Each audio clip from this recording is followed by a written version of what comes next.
அடுத்த பகுதிக்கு போவோம். பகுதி 3, வாழிடம் மற்றும் அன்றாட வழக்கம். காட்டு சிங்கங்கள் எங்க இருக்குன்னு கேட்டா நம்ம மைண்ட் உடனே ஆப்பிரிக்காவுக்கு தான் போகும். அது 100% உண்மைதான். ஆனா ஆப்பிரிக்காவை தாண்டி சிங்கங்கள் வாழ்ற ஒரே இடம் நம்ம இந்தியா தாங்க. ஆமா, குஜராத் மாநிலத்துல இருக்கிற கீழ்காடுகள்ல மட்டும்தான் இந்த தனித்துவமான ஆசிய சிங்கங்களை நாம பார்க்க முடியும். இது இந்தியர்களாகிய நமக்கு ஒரு பெரிய பெருமை இல்லையா? சரி, காட்டின் ராஜாவோட ஒரு நாள் ஷெட்யூல் எப்படி இருக்கும்?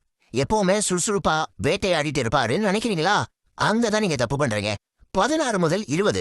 ஆமாங்க, ஒரு சிங்கம் தன்னோட ஒரு நாள்ல சுமார் 16 இருந்து 20 மணி நேரம் வரைக்கும் தூங்கியே கழிக்கும். கிட்டத்தட்ட ஒரு நாளோட 3/4 நேரம் செம்ம தூக்கம்தான். ஏன் இப்படின்னு தோணுதுல?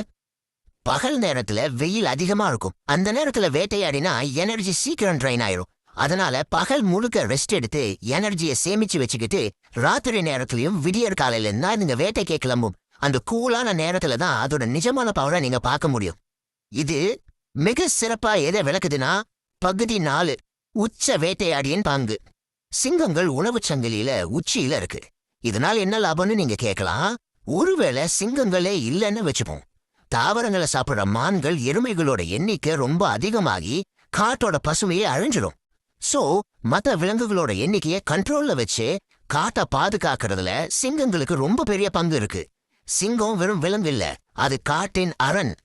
நாம இந்த தொகுப்போட இறுதிக்கு வந்துட்டோம். சிங்கங்களோட உருவம், அதோட குடும்பம், தூக்கம், அது காட்டை எப்படி பேலன்ஸ் பண்ணுதுன்னு நிறைய விஷயங்கள் தெரிஞ்சுக்கிட்டோம்.